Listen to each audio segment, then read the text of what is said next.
Hey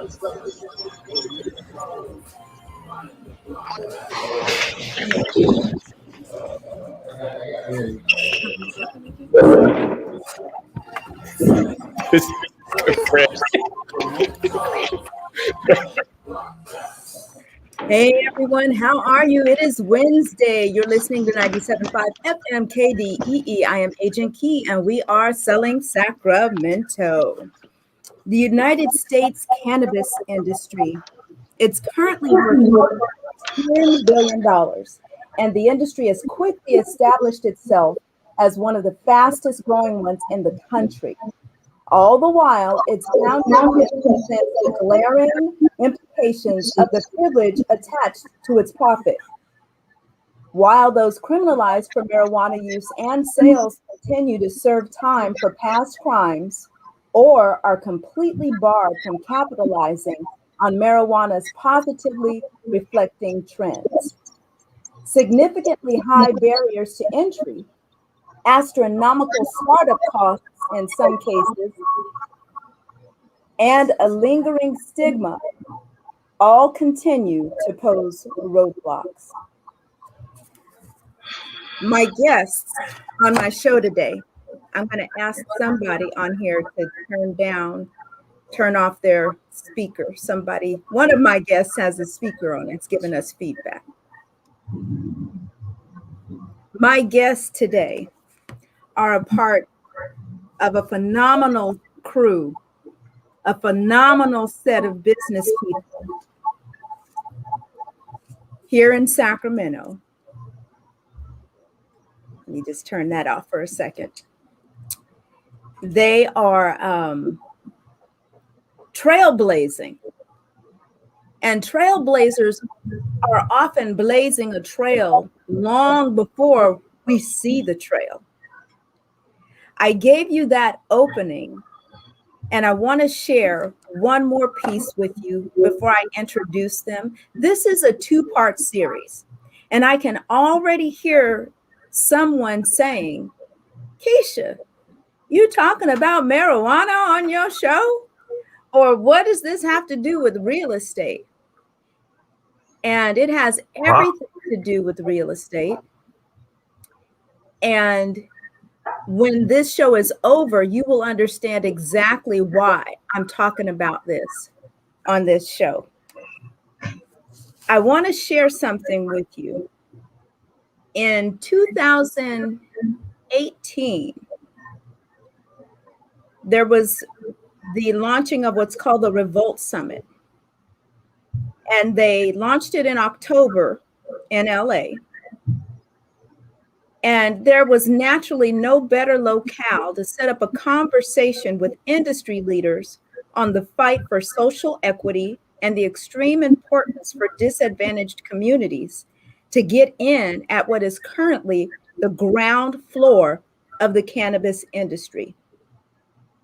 There was a segment called Smoke and Mirrors, the Cannabis Revolution. The discussion panelists included Snoop Dogg, NBA vet Al Harrington, Cura Partners CMO Jason White, Lowell Erb, co-founder David Elias, and restaurateur and social equity activist Kareem Webb.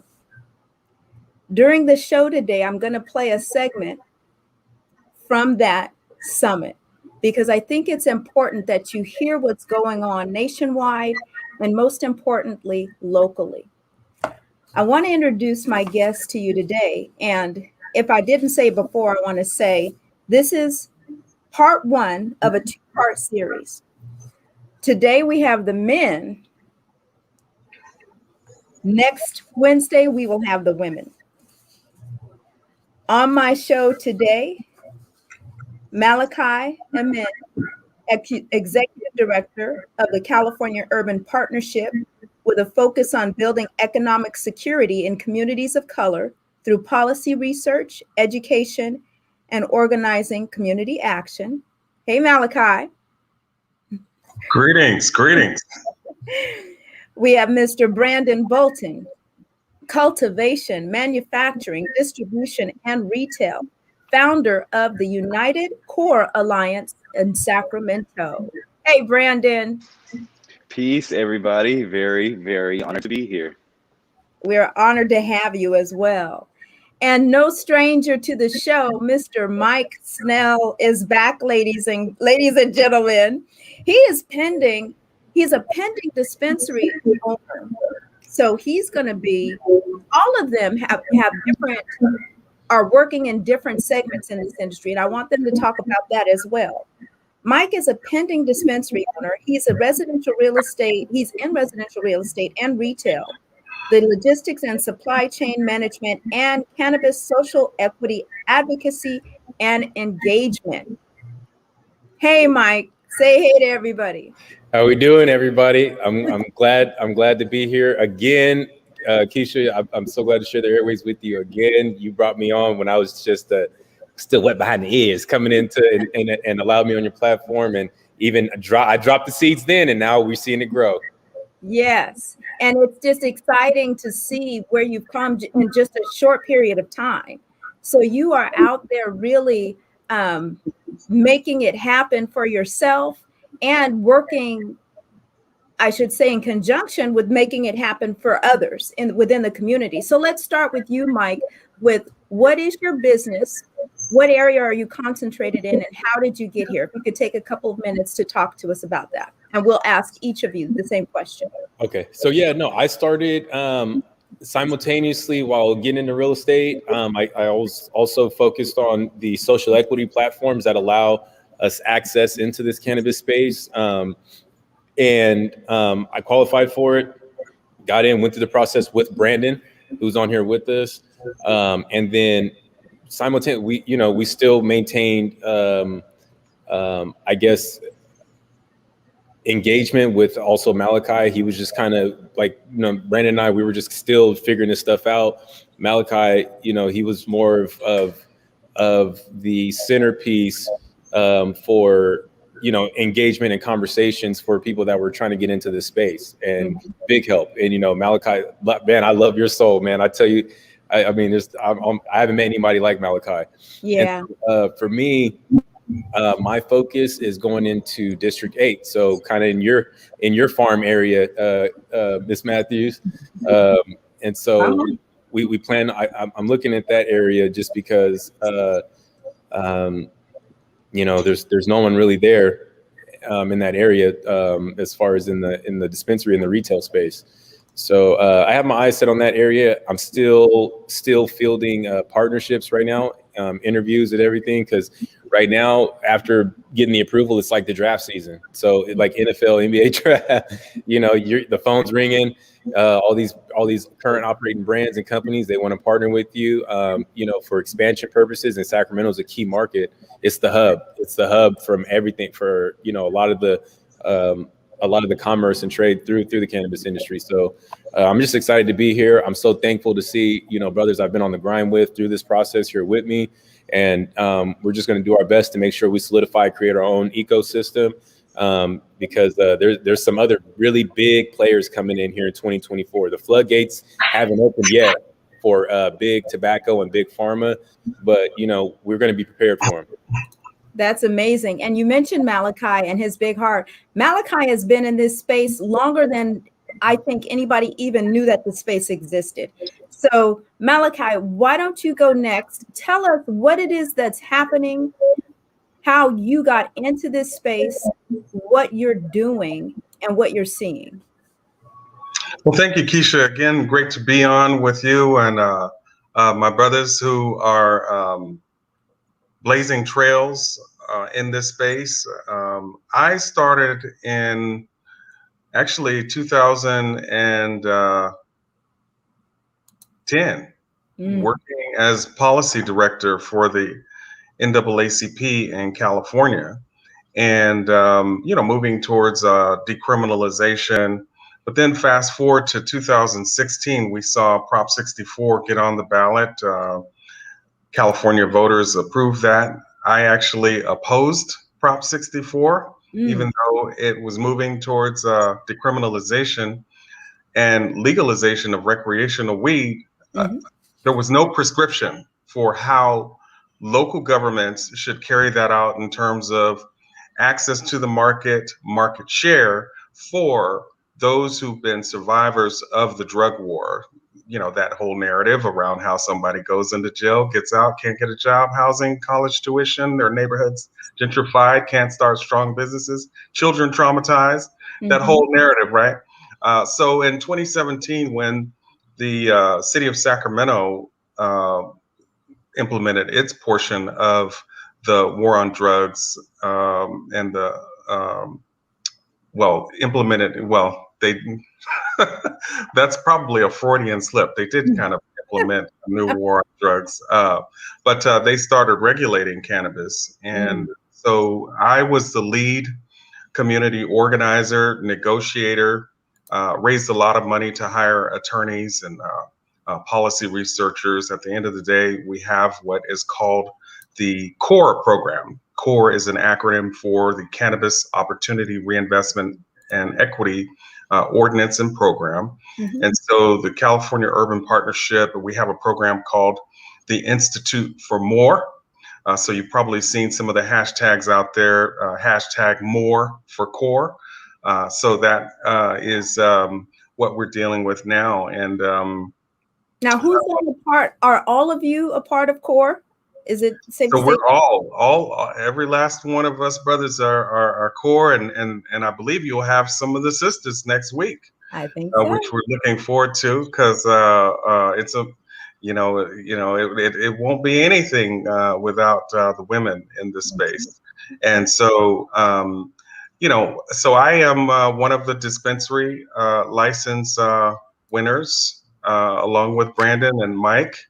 And but it's a happy moment. It's a very happy moment, but it's very sobering at the same time, because there's so much work that needs to be done. We have the state spending more money on police, $89 million, instead of access to capital. We're only seeing $15 million in access to capital coming from the state. At the city, collecting $17 million in taxes from weed, but spending none of that money on communities that were impacted. So, I'll just go ahead and stop there. And but that gives you kind of a flavor of what we're dealing with. But, I think the exciting part certainly is, getting calls from potential investors and brands wanting to partner and that sort of thing. So yes. I think just so long as we stay unified as we have been before, there's nothing that we can't do. And that is the really exciting part about this.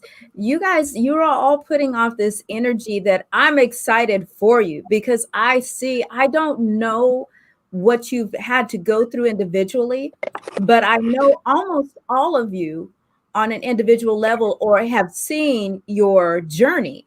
And to see you all come together for such a time as this, if I might say, is just overwhelming excitement and joy, the potential. And I'm going to fight this fight with you, because there's some other stuff that we're going to talk about. And before we get into that side, because you started to lead into it, Malachi, Brandon Bolton, honey, tell us. Come back. I'm so sorry, y'all. It's these brands and investors, like Malachi was saying. We constantly it's a constant battle right now. It's a wonderful time. But thank you so much for. I'll let you give my intro. I'll intro myself. Well, you were going that way. Tell us about yourself. Tell us about how you got into this space and what it is that you're doing. Okay, because I want everybody to be clear about how many different opportunities exist. It's not, I think a lot of people think it's just about growing weed. And so then when you hear people come out and say things in opposition of it, you believe that you're opposing weed growing, when that in case is not the fact. So tell us about what it is that you're doing. Definitely. In just 1 second here, while my internet catches up with me. My name is Brandon Bolton. I am the founder of the United Core Alliance. And, how I'm here sitting in this position, is for sure constant hours, endless hours of hard work. But truly, Malachi meant how I got into the core program, how I even found out about the core program. I saw Malachi on TV. Actually, my mom saw Malachi on TV, and she was like, "Hey, honey, look at this other black man talking about cannabis in a legal way." And so, I definitely pulled my phone out, recorded it, went to the first orientation that Malachi greatly spoke at, and I started my journey into legal cannabis. I was fortunate enough to go through both of the facilitating programs here in the city of Sacramento, but realized, very quickly that even, the programs themselves, these are pilot programs. Social equity is a very new concept because not new concept, but in cannabis is a very new concept. So there was lots of pitfalls and holes, that needed to be filled. And so that's how, I kind of founded the United Core Alliance in collaboration with other social equity stakeholders here in the city of Sacramento, was to really, give ourselves that voice and that vehicle to, one can, really combine resources and networks, because, if there's something that I needed, someone else might have that, and vice versa. And so we it's our think tank, it's our brainstorming sessions, it's really our voice. We all amplify our voices through that, and really started from Malachi as well. Malachi, I tell you almost every time we speak, I would not be here, without you. So I'm very grateful for this opportunity. And Mike and I, like, we've been, you can see we're almost in the same place. It's a wonderful opportunity. It took a lot of work to get here, and it's still, the work's just starting right now. Like, we have to negotiate. We have to, make sure that we are getting our generational wealth, and that, we're not getting preyed upon by others. So I think that, we have to come together right now. And that's something that I'm proud of us in our community for doing, is coming together and saying, how can we protect each other, and how can we all get the best deal and build generational wealth and an ecosystem around our brothers and sisters, that are in this space. And then real quick, just on the queens in the space, I would not be here without my mother and my sister, who are also in aspiring cannabis entrepreneurs. And I love that majority of this space that I see are women.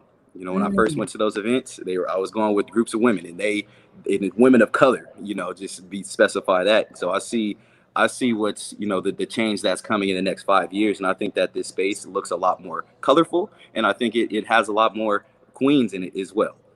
Awesome. So that lets me know that we rightly titled our 2-week episode, The New Color of Cannabis. You're listening to 97.5 FM KDEE. I am Agent Key, and we will be right back. Thank you, guys. What happened? We lost Brandon. Oh, man, his internet, I think his battery just died. Are you guys in the same place? Your background looks very similar. Yeah. Me and Brandon are, we over here, we downtown with it, Oh, nice. I love that view. Yeah. Oh, wow. Oh, here he is. Let's bring him back in. Where are you guys located at? So we're over here in the Ice Blocks on our street. This is the co-working space that I have membership with. Ah, okay. Yeah. We actually, I got you, big meeting tonight, 7. You guys show up tonight. Okay. I did get in touch with some others. Yeah, I got you. I've been so crazy busy. I already know. Man. Keisha, you about brought me to tears.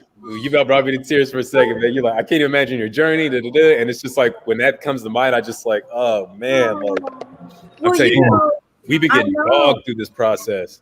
If you read our history, the names of the people who have accomplished, who have trailblazed, just everyone. I don't even want to start naming names for fear of leaving anybody out, because everybody's so worthy to be mentioned. Right. Absolutely. Their journeys were not easy.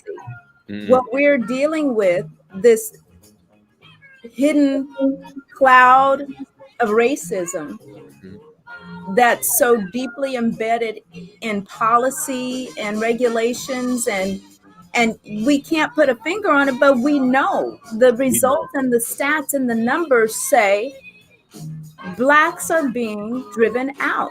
They're trying to exterminate us. And if we don't speak up, if big businesses don't speak up, if white people don't speak up, it's almost, so now, see, God don't like ugly. Now Asians are being attacked.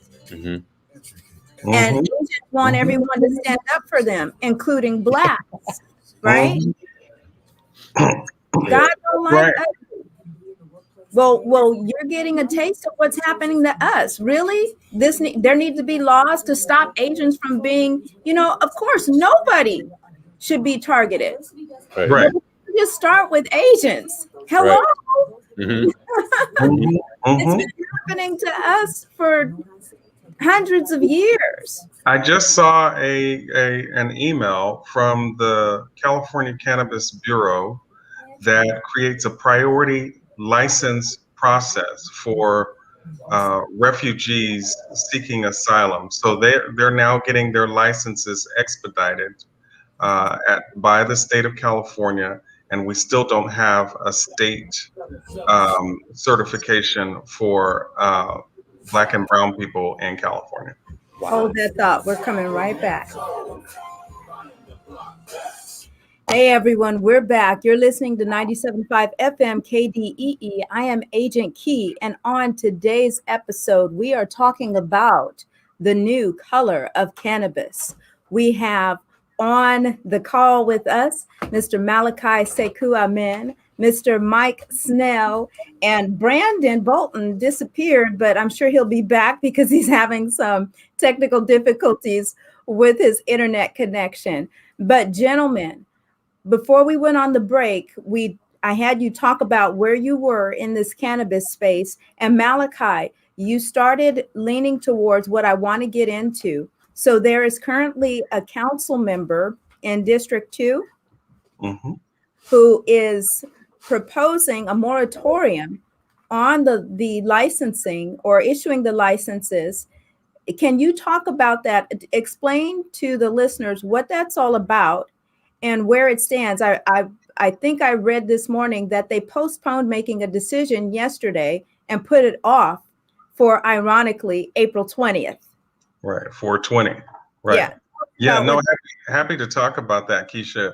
What we're dealing with is in District 2, Councilmember Loli introduced a moratorium for his district on all cannabis operations. We have, I think, a lot of the core participants concerned about that because they've spent some time, money, considerable time and money to get their permits, their conditional use permit applications in the pipeline so that they could open up some operations. And now this moratorium, not only for their operations, which may not be dispensaries, but this moratorium is coming at a time when the city just announced the 10 winners of storefront dispensaries. Right. And so I think on the part of many community members, there's some suspicion about the timing here and this introduction of a moratorium proposal. I think we have a sensitivity towards the neighbors' concerns about over concentration in their district.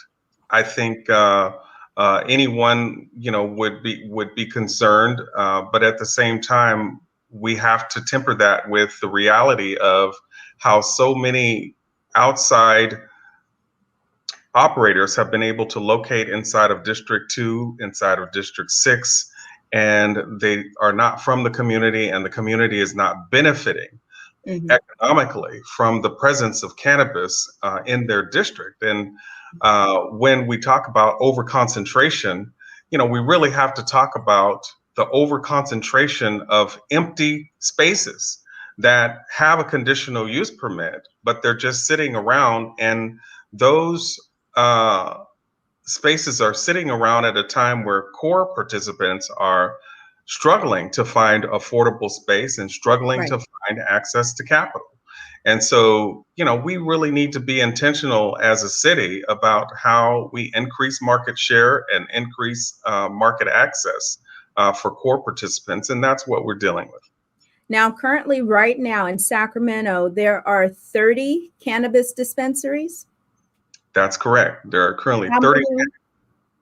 How many of those dispensaries are Black owned? None of them are Black owned, zero, zilch. And many of them have been around since Prop 215. Prop 215 was the medical marijuana initiative, really that allowed many of these same operators to sell weed storefront style and grow illegal weed without getting arrested by the police. And so, you know, it's quite disturbing, you know, I want to rattle off a few statistics over the past 2 decades. And I want people to get a real clear understanding. We know within the community what these numbers are going to make sense to us when I say this. And when I say us, I mean the Black community, Black and brown community. But to some who don't live in our neighborhoods and who are listening right now, trying to gain an understanding, this is for you. In 2002, African Americans overrepresented the marijuana arrest statistics by a factor of 5 in felony marijuana charges. A sharp decline in felony marijuana arrests occurred between 1960 and 2001 when decriminalization in 1975 saved the state an estimated $100 million a year in arrest, prosecution, and prison costs. That was the time that we saw a decline. However, in 2005, there was an upswing in California marijuana prisoners. In 2008, the record jumped in marijuana arrests in California. In 2009, marijuana arrests were up again. 2010, marijuana arrests were at record levels. California's prison overcrowding can be attributed largely to the drug laws. Guess who a majority of those arrests were in comparison to population? That's right, the Black and brown community. July 2nd, 2016, felony arrests for narcotics and dangerous drugs reduced by 68% following Prop 47.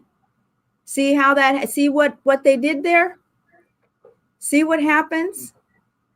68% and 73.6% respectively in California between 2014 and 15, while felony marijuana arrests reduced 33% from 13,300 to 8,866. That's still way too many. But the percentage in the drop based on the policies and the laws that were implemented is what we're talking about here. Whites accounted for 25%, Hispanics 44%, and Blacks 16%. Now we're saying in percentages of the arrest, but when you take those numbers and you look at the populations, Blacks in the state of California, we are, I think, 20-something% of the population, maybe a little bit less than that. Actually, so we're more like 8% of the population of California. In California, yeah. Our numbers have gone down. So for us to be 16% of the arrests, and it was actually more of that as it pertains to marijuana, that's disturbing. Marijuana arrests declined again in 2008, but Hispanics and Blacks continue to be disproportionately arrested. So now, here we are with recreational use of marijuana legalized in California, when it obviously most grossly impacts Black and brown communities. And now they are finding another way to keep us out in a positive manner Mm-hmm. Mm-hmm. What are your thoughts about that? Let me give you another statistic, Keisha, for Sacramento specifically. We make up about 13% of Sacramento's population, but we made up 46% of the arrests for marijuana. Black people. No one else, no other group was disproportionately harmed by the racialized enforcement of policy than Black people in Sacramento. I'll just put that out there. Maybe Mike wants to comment on it, but it's mind-boggling. I mean, for me, the biggest thing why this is so important to me. I mean, one, once I moved back to California while still active duty in the military, I saw this opportunity, and I knew this was for me. And then as I got a better understanding of business and everything else, and then I spent a lot of time. I probably only sleep 4 hours a day. It's not healthy, but my mind is always going. And what inspired me to go even harder with this is coming to the realization. Look at the ownership tables. Look at the demographic at the ownership tables in all these other, pioneer industries: oil, steel, auto manufacturing, aviation, everything. You won't see us at the ownership table. If anything, we may have been the producers, like when cotton, we picked cotton, but we didn't have ownership. Right. Right. And so now this is an opportunity to create diversity in an emergent industry while it's in its infancy now, and have us at the ownership table early. And it makes you ask the question, why you can't help but be highly suspect that just less than 2 weeks ago, the announcement was made about the 10 of you having this ability to be able to move to the front of the line, which is rightfully deserved based on all of these statistics. And then we get this bombshell dropped on us that, and I say us because I feel like if it's happening, it's about all of us, right? And now this bombshell of him saying that this is going to impact District 2. It's going to bring more drugs into the community. And if you are someone listening to that narrative without having the insight that these gentlemen are providing to you today, you might listen to Councilman Lowly. And you may believe, you might think, oh my gosh, that's true. We don't need any more drugs in the community. But we've got to start thinking deeper. We've got to go deeper than the 30-second sound bites and the items that are in the news feeds when we open up our social media. First of all, drugs that are in the communities, any of our communities, didn't get there by what these gentlemen are doing, and women. Liquor stores. Yes. Fast food. Secondly, definitely I can go all day. All day, but you won't see it in the well-established areas. You don't see these liquor stores and fast foods by the dozen in these already planned, established neighborhoods. Right. But then here's what I'm thinking though. When you use the term drugs, you are implying crack cocaine, methamphetamine, and that is not what this is at all. Right. Cannabis has health benefits. We know for a fact that there has been no increase in crime from legal cannabis operations in Sacramento. The tax revenues have only increased. And those 30 dispensaries you talked about or asked about earlier, Keisha, those 30 dispensaries are grossing just north of $290 million a year with no Black operators. Meanwhile, we have a 228-year time period before the average Black family's wealth catches up with the average white family's wealth. And Right. we're blocked out of an industry that is built on our pain and suffering and trauma. And no one wants to talk about it, but police murder was involved when we got arrested by police for marijuana. And that's the other point that I want to make. So when it's a crime, Black people get targeted, but when it becomes legal, Black people get put out and ostracized and left out. And that to me is very suspect, because what the councilman is saying, he's trying to use the letter of the law to make what you're trying to do inappropriate, when your white counterparts are doing this all day. And there was even a change to how there are now, what did I read? That you can only get one dispensary when there are companies that have more than one. One of you talked to me about that. Y'all are making me want to get in this space and get involved and get loud.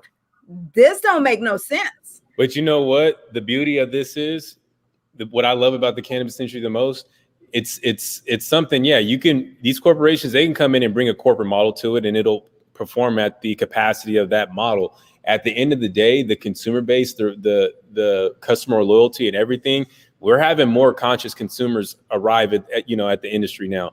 And social equity brands is what's going to stand out from these, like I said, if big pharma, big tobacco, when they come with their commercial brands and, flood the market with them, the social equity brands is what's going to stand out, because, like I said, the conscious consumers know that they're supporting minority-owned businesses. And that's why a lot of these companies, they want to align with social equity, because they don't got the culture.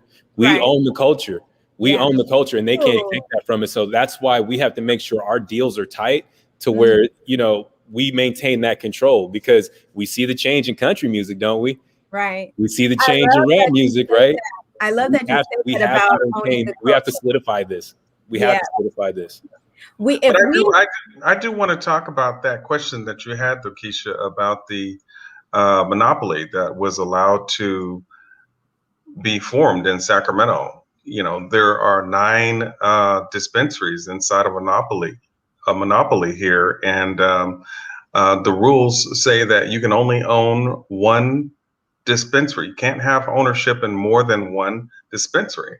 And so I think now is the time for us to begin to ask those questions about monopolies of Black dispensary owners, because those multiple locations and those chain operations, that allows you to scale up and serve a wider cross section of the market. And so that's a fairness issue as well. Right. I want to play this cut from the Revolt Summit. Actually, I want to play a couple cuts, but I want to play this one right now. Let me see if I can pull it up. Gentlemen, stand by.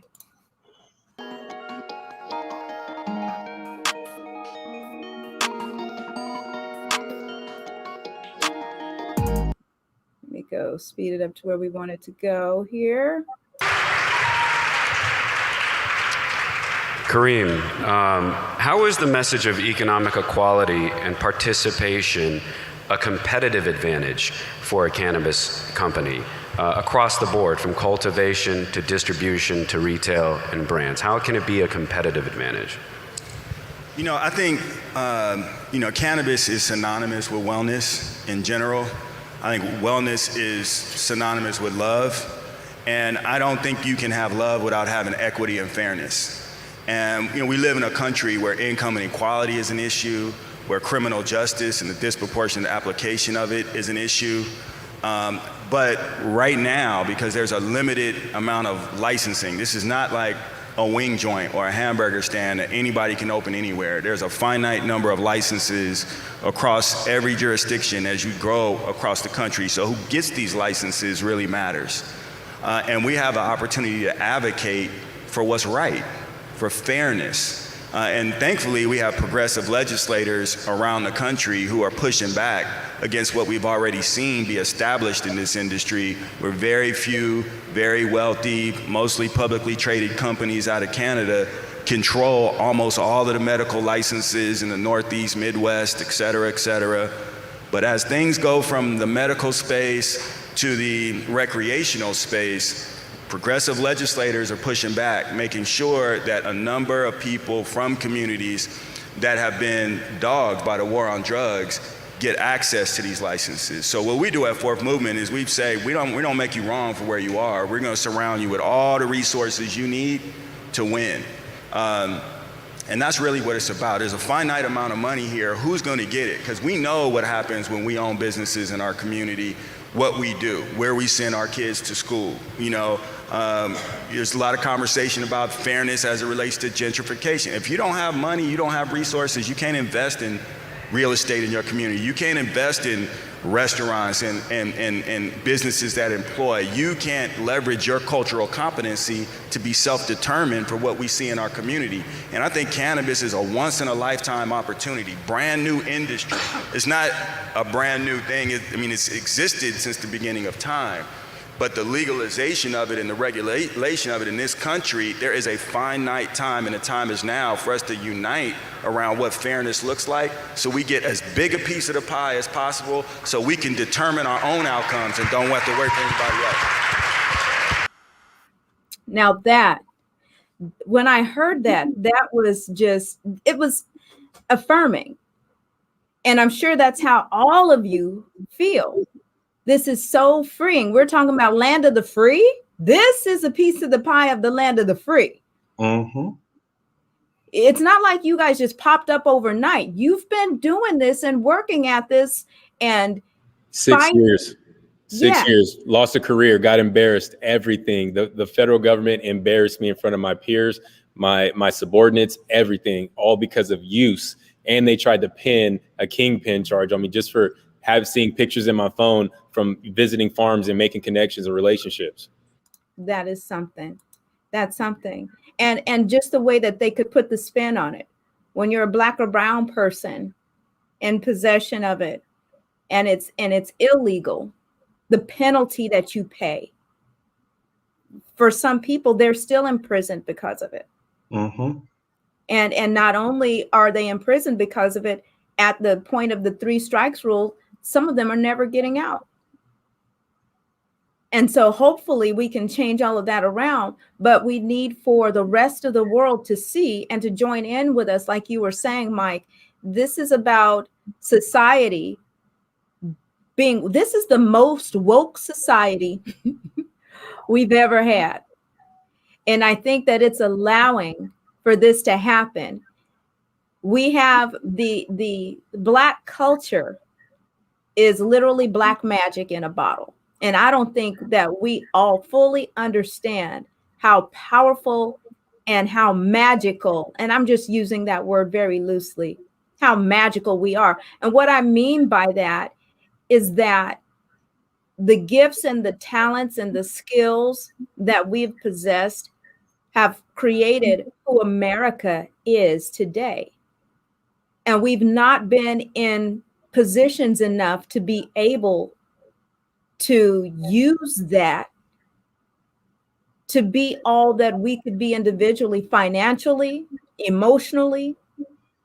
And so here is another time where it appears that someone's trying to prevent that from happening. However, I don't see that happening because you all who are on board with this is like, I'm so excited for what's about to come. It's an uphill battle still. You know, like I said, this is all exciting, but I'm even more like aggressive. I'm more aggressive now because now they can't, it's going to take a lot for them to take this from us. And I can't emphasize the importance enough. Like for us now, we can be the new Black Wall Street of Sacramento. We have this opportunity right here in front of us. Exactly. And it's important for us because, like I said, once these bigger companies come in, they're coming in with a heavy hand and they're grabbing whoever they can and like, hey, we're just going to buy you out, or we're going to force you out through policy or some way if you don't merge with us. But like I said, as long as we band together, we create our own brands, we have our own ecosystem, they can't take that from us. And we'll have the following, we'll have the culture that they can't emulate. So what's up next for all of you? What's up next for CORE? And how can those of us who are listening and watching help? How can we get involved? We need folks to show up on April 20th. Get on Zoom, call in to the Law and Legislation Committee meeting, call in to the City Council meeting. Please follow the California Urban Partnership at the Facebook page, California Urban Partnership, for the call to action, because we do need to have our community not just quiet. We need to raise our voices, because I think a lot of times we think that kissing white folks' ass is going to get us where. And I'm sorry for cussing on your show, Keisha, but but the only thing it'll get us is a brown nose. And so we really need to, at this point, show up to continue breaking down the barriers in this industry. We have, as we've discussed so far, we have a 228-year racial wealth gap. This is an emerging multi-billion-dollar industry. There are health benefits. There is, tax revenue that is steadily increasing. We need cities and counties, as well as the state, to spend those dollars to help our businesses, not just marijuana-related businesses, but businesses in general. We need to think out of the box. We need affordable housing to be invested in from these marijuana tax dollars. We are struggling to find funding for our youth programs, to send our kids to camps for science and technology and engineering and mathematics. We need to have those connections to the universities and the research and development that is happening right now, about to happen at University of California, Davis, with the Aggie Square Project. The state just recently had $30 million put out to universities for research on cannabis, to come up with findings on different uses, as well as any health impacts. We know already that research and development is going to fuel new innovative products and services. That should be our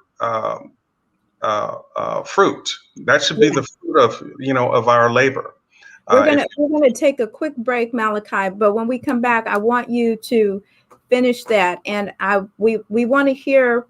I really want the audience to hear what we can do, like as you were explaining, but then also you are painting a picture of what this can produce. You mentioned the word fruit.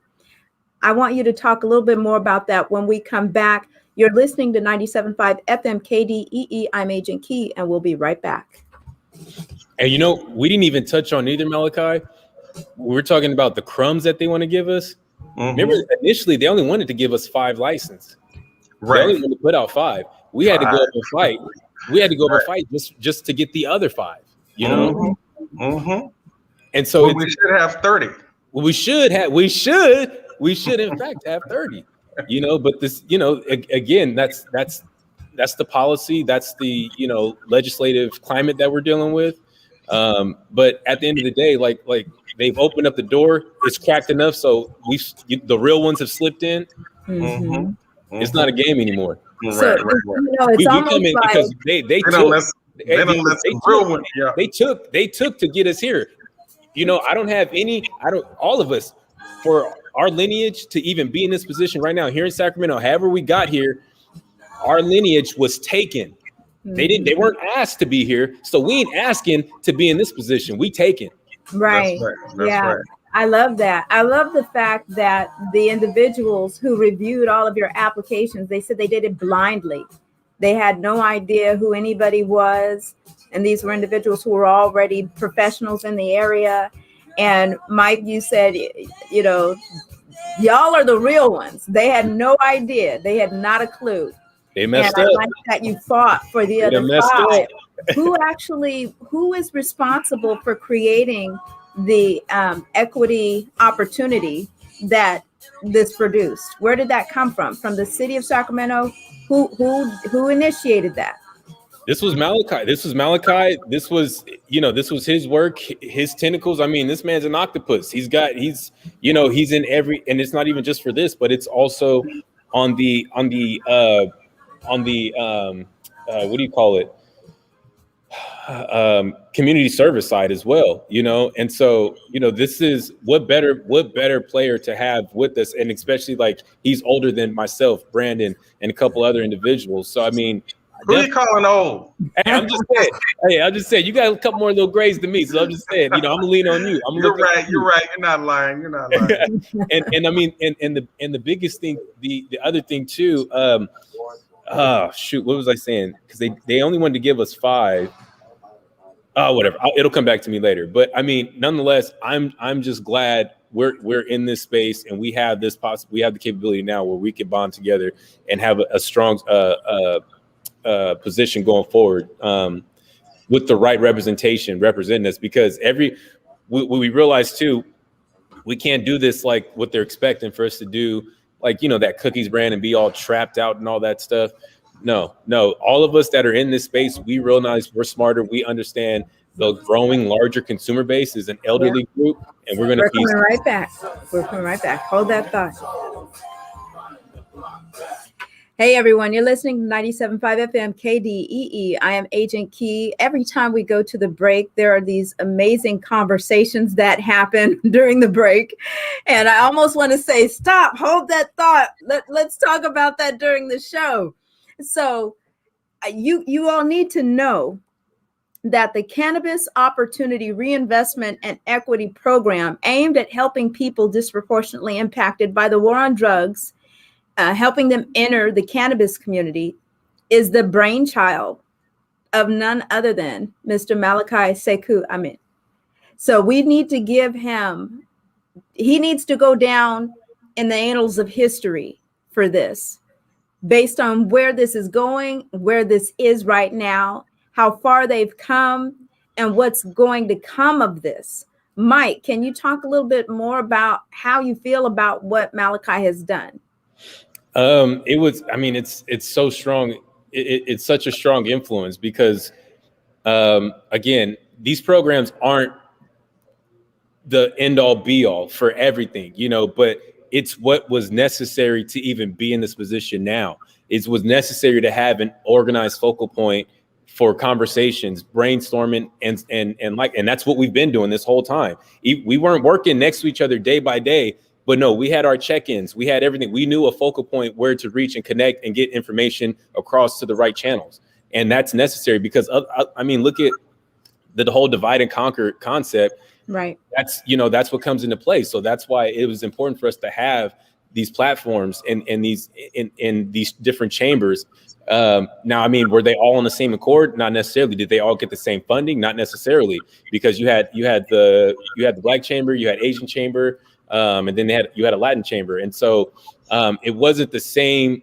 You weren't getting the same leadership and resources. But at the end of the day, this is still developing, and I just hope people understand that. Don't expect the entire world to be at your fingertips from these. These are still developing, and the more we support it, the more we can get eyes on it, and the more resources we can get to these essential programs.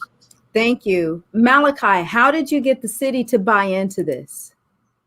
Well, we did a framework looking at the various edges of marijuana policy, not just the business and economic development side, but what happens to the tax revenue, what happens in the way of criminal justice system reform, and the public health side. And so, it began with putting down on paper a framework for how the game plan should roll out. And, if anything, we got the city to talk about how the rules had been designed by Prop 64 and how the rules had been designed specifically here in Sacramento.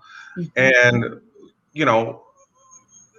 the thing that we have to all recognize, as Mike said, it's not an end all be all, but, unless you open that door vis-a-vis the policy arena, you're just responding to the rules that they want you to play by. We can't go to sleep at this point just because we have 10 new dispensary licenses. we got to keep knocking down that door, because if we go to sleep right now, they will change the rules again. And we're not even finished working. We're not even finished. This game is just getting started. And so we can't be falling for the, I'm going to just go ahead and say it. We can't fall for the banana in the tailpipe, so we have work to do. And tell us again, because we have about 1 minute before we need to end the show. Tell us again what we can do who are listening to help with this next step this next hurdle. Sure.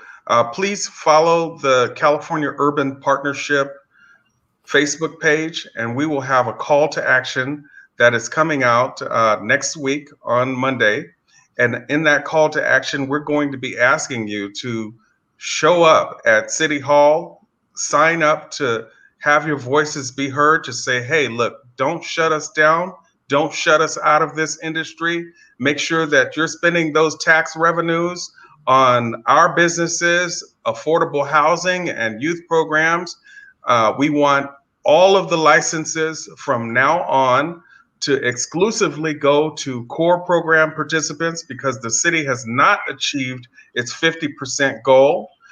This is an emerging billion-dollar industry, and we expect the city to do right by us instead of business as usual. I love that. Thank you, gentlemen, so much for being on the show today. Mr. Mike Snell, Mr. Malachi Sekou Amen, and Mr. Bolton. Where did he go? Tell Brandon. Hey, he had another meeting, unfortunately. Yeah, that's just how the game's going right now. I see it, but we appreciate his presence. We appreciate what you all are doing. We are excited for you. We will be there to represent and to help in any way that we can. And remember, everyone, if you are doing what you were created to do, I will see you at the top. Bye-bye. Hey, that's right. Thank you, gentlemen, so much. I know y'all are super busy. I appreciate you jumping on, but I'm going to put in that information that you just gave in the posts, so it'll live on. I'm going to boost it out. So we'll do our part here to try to help get that information out as well. All right. Okay. Thank you, Queen. Love you guys. Love you, Keisha. Thank you. Love you back. Take